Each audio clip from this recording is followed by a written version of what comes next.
Bueno, para esta ocasión vamos a discutir el artículo de Marta Rojano Simón del 2019. Este trabajo se titula Arqueología y curiosidad en el ser humano, la protohistoria de la disciplina científica.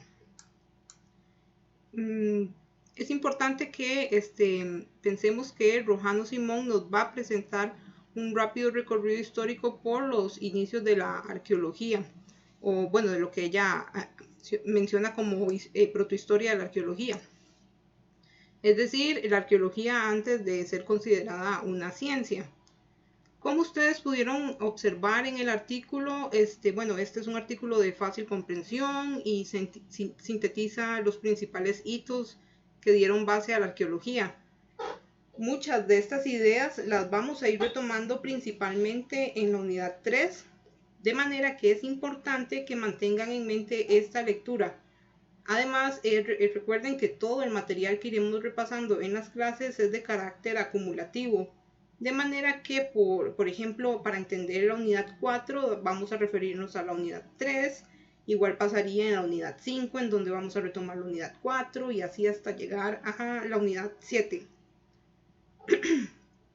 Esto se debe principalmente a que las teorías arqueológicas que vamos a ver en el curso se fundamentaron por su oposición a otra teoría, pero esto lo vamos a ir viendo más adelante en el curso. Ok. Entonces vemos aquí en la página 3 cómo Rojano Simón nos comenta que la curiosidad humana por el pasado siempre ha existido, inclusive desde épocas tempranas. La arqueología usualmente ha sido reconocida por su interés en los objetos, y vamos a ver cómo a lo largo del tiempo este interés o percepción sobre el objeto cambia. Es importante notar que ella nos comenta que no existe consenso respecto al término de arqueología o al método de la arqueología. En el curso veremos cómo el objetivo de estudio de la arqueología cambia a lo largo del tiempo, así como las técnicas. Vamos a ver cómo aumentan las técnicas y cómo mejoran con el paso de los años. Y también vamos a ver que todos los debates respecto a los intereses de investigación de la arqueología y sus técnicas van a fundamentar las bases de lo que actualmente conocemos como arqueología, así como las herramientas de estudio básicas que utilizamos en la actualidad. También vemos que Rojano Simón, a partir de la lectura de Renfrew, comenta que la protoarqueología estaba interesada principalmente en lucrar con los bienes antiguos o coleccionar los objetos de manera privada. Esto vamos a ver en el curso que vamos a ver cómo este interés fue cambiando a lo largo del tiempo hasta llegar inclusive a la actualidad, en donde este tipo de prácticas son penalizadas o son ilegales en varios países. Por lo tanto, es importante que reflexionemos que no tenemos una sola forma de hacer arqueología, y la arqueología y sus intereses van a madurar a lo largo del tiempo. Inclusive vamos a ver en teorías 1 y 2 cómo la arqueología ha cambiado y responde a diferentes intereses dependiendo de la época y de la zona geográfica. Si continuamos en la página 4, vemos que la formalización de las técnicas dio paso a una arqueología científica. Esto durante la primera mitad del siglo XIX, es decir, entre 1800 y 1850, época en la cual vamos a ver que fue donde se establecieron las primeras técnicas de clasificación tipológica y cronológica de los objetos antiguos. Si bien el desarrollo teórico de la arqueología se va a consolidar hasta alrededor de 1950, esto no quiere decir que no se teorizara previo a 1950, ya que, como vamos a ver en el curso, los principales enfoques teóricos que influyeron en la antropología y por lo tanto en la arqueología fueron el evolucionismo unilineal y el particularismo histórico, los cuales fueron teorías desarrolladas por antropólogos principalmente. Y luego estas fueron retomadas por la arqueología. De modo que sí hubo una producción teórica previa a 1950, contrario a lo que pareciera plantearnos Rojano Simón. Si nos movemos a la página 5, aquí vemos que ella nos comenta sobre la curiosidad humana sobre el pasado y cómo esto va dando pie a la construcción de mitos orales, a mitos y relatos orales.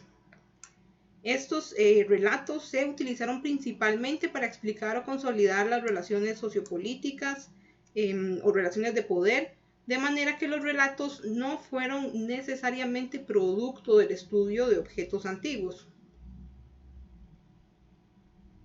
Y si continuamos en la página 6, vemos como un caso inusual que la acción de coleccionar objetos, como les mencionaba, en el pasado, por lo menos durante la Edad Antigua, no fue algo común. Sin embargo, sobresale un caso que sería el de la hija del rey Nabonidus de Babilonia. Ella se llamaba Enigaldinana y esta fue una de las primeras coleccionistas de antigüedades y por lo tanto se le considera una de las primeras curadoras del primer museo de la historia antigua.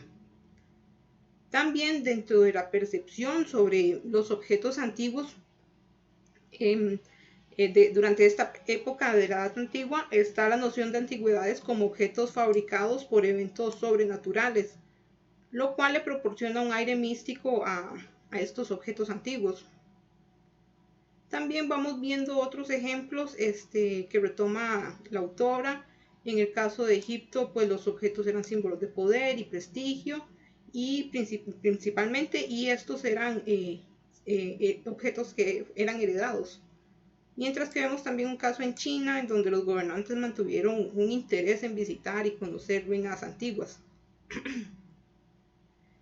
Pero continuando en la página 7, vemos que es relevante notar el interés que el interés por el pasado no necesariamente se enfocó en conocer sobre los objetos antiguos. Es decir, que había una curiosidad sobre el pasado, pero esto sin llegar a ser una curiosidad por el objeto como tal. Es importante notar que sobresalen algunos esfuerzos en la época, en la Edad Antigua, por clasificar antigüedades. Esto Rojano Simón lo discute principalmente para lo que serían las sociedades grecorromanas.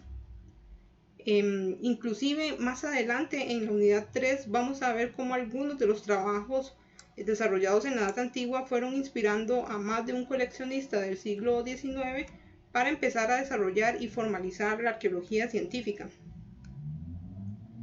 También vemos que Rojano Simón nos comenta un poco sobre el origen o los orígenes de la palabra arqueología, para lo cual es importante que resaltemos nuevamente que el interés por el pasado no residía en la antigüedad y mucho menos en quienes crearon esas antigüedades.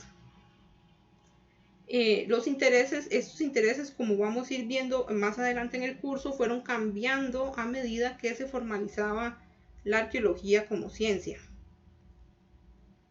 En la página 8 vamos moviéndonos más en esta línea temporal y vemos que al igual que en la Edad Antigua, en la Edad Media se mantuvo un interés por el pasado, pero esto como apoyo a los hechos descritos en la Biblia, porque en esta época la Biblia era porque en esta época la Biblia pues era la fuente de conocimiento válido e incuestionable sobre el origen de la humanidad. Por lo tanto, pues vamos a ir viendo que el interés en el pasado y en las antigüedades fueron principalmente desarrollados por religiosos con fines religiosos, es decir, para demostrar hechos bíblicos.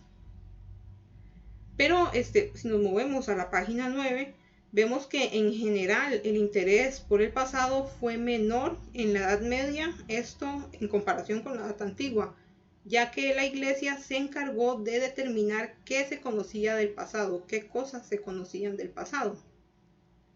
Y si continuamos en la página 10, vemos que posterior a la Edad Media se dio un auge o un incremento en la curiosidad por el pasado, así como en los primeros trabajos arqueológicos estos fueron apoyados a partir de textos y no necesariamente a partir de objetos antiguos. Las antigüedades continúan siendo de interés, esto como símbolos de estatus, prestigio o como bienes intercambiables. posterior a lo que sería el siglo XVI, es decir, en el 1500. A partir de esta época vemos el surgimiento del anticuarismo y las prácticas coleccionistas de objetos antiguos o de antigüedades, y todo esto lo vamos a ir profundizando más en lo que sería en la unidad 3. Todo esto, lo importante ir entendiendo es que todo esto fue impulsado principalmente por un interés en el pasado clásico, es decir, el pasado greco-romano, pues este representaba a las grandes civilizaciones, las cuales fueron vistas como un pasado, un sinónimo de pasado glorioso, con el cual muchas naciones europeas querían identificarse. El resto de objetos antiguos de otras sociedades fueron irrelevantes o de poco interés para los coleccionistas europeos de la época. Y si continuamos en la página 11, vemos que durante esta época posterior al siglo XVI, más precisamente en lo que sería la Edad Moderna, se dieron importantes avances respecto a conocer o reflexionar sobre la antigüedad de la humanidad y los orígenes de la humanidad. Pero se mantuvo un predominio en el interés por rescatar el pasado de las grandes civilizaciones romanas y griegas, para lo cual vemos que Rojano Simón, ella discute puntualmente a lo largo de estas páginas varios ejemplos. Moviéndonos a la página 12, vemos que si bien el interés se centró en las sociedades griegas y romanas, también se empezó a desarrollar un interés por otras civilizaciones antiguas como la egipcia y la asiria. No obstante, todavía estas mantenían un segundo plano de interés respecto a las civilizaciones romanas y griegas. Nuevamente aquí en estas páginas vamos viendo cómo la autora rescata algunos ejemplos relacionados con los primeros trabajos arqueológicos de las sociedades asirias y egipcias. Y si nos movemos a la página 13, vemos que este panorama europeo fue complementado por, vamos a ver aquí más abajo este panorama europeo fue complementado con antigüedades americanas, esto luego de la conquista de los europeos en América. En este caso, las antigüedades americanas respondieron a otros intereses, pues para lo que serían las antigüedades grecorromanas, estas fueron un símbolo de un pasado glorioso, mientras que las antigüedades americanas eran un símbolo exótico, eran un símbolo de poderío de algunas naciones europeas. Y si nos movemos a la página 14, vamos viendo que también Rojano Simón nos comenta sobre los orígenes de los anticuaristas, pero todo este tema lo vamos a ir retomando más en la unidad 3. Aquí tal vez es relevante ir observando que el anticuarismo y el coleccionismo fueron sentando las bases de la arqueología científica, para lo cual en este caso los escandinavos fueron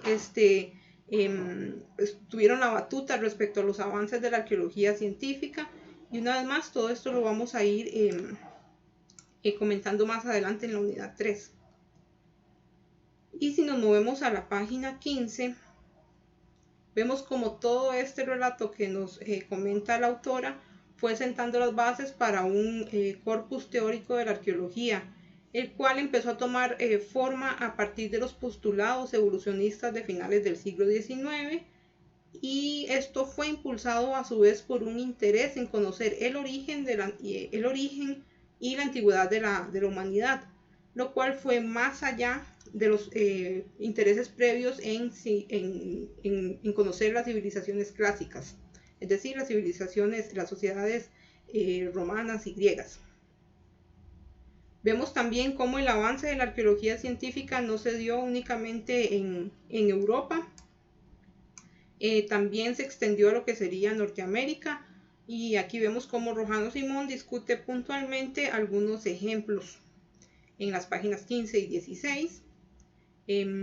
Hasta acá vamos viendo, o hasta acá lo importante de ir notando es que con la formalización científica de la arqueología, que podemos verlo en varios de los ejemplos que la autora menciona, vemos que el objeto antiguo o las antigüedades van tomando cada vez un rol más dominante en lo que serían las explicaciones y el interés de los intelectuales de la época. Panorama que, recuerden, fue distinto durante la Edad Antigua y la Edad Media, donde el objeto en sí no presentaba un rol relevante. En la página 17 podemos, vamos haciendo una conclusión del artículo. Podemos ver que se dieron cambios históricos en el interés por el pasado. Ese interés, notar el cambio, es interesante más bien notar el cambio en el rol de los objetos como vínculo con las sociedades del pasado. Y finalmente podemos notar que la lectura de Rojano Simón nos muestra las labores pioneras que dieron base a la arqueología científica y especialmente la arqueología que conocemos actualmente.